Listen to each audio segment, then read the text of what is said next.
ਮੈਨੂੰ ਉਸ ਕਹਾਣੀ ਦਾ ਕਿਰਦਾਰ ਬਣਾ, ਮੇਰੀ ਗਰਦਨ ਸਜਣਾ ਹੱਥ ਤਲਵਾਰ ਬਣਾ।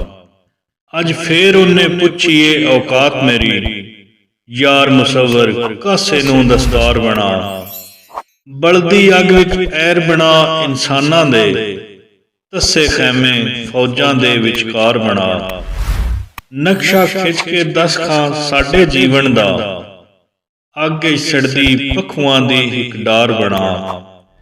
ਨੀਵੀਂ ਉੱਚੀ ਹੋ ਜਾਂਦੀ ਏ ਸਜਣਾ ਵਿੱਚ, ਨਿੱਕੀ ਜਿੰਨੀ ਗੱਲ ਨੂੰ ਨਾ ਅਖਬਾਰ ਬਣਾ।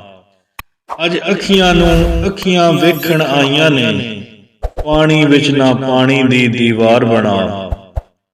ਉਹਨੇ ਫੇਰ ਇਤਵਾਰ ਦਾ ਕਾਰਾ ਕੀਤਾ ਏ, ਸੱਤੇ ਦਿਨ ਹੀ ਹਫ਼ਤੇ ਦੇ ਇਤਵਾਰ ਬਣਾ।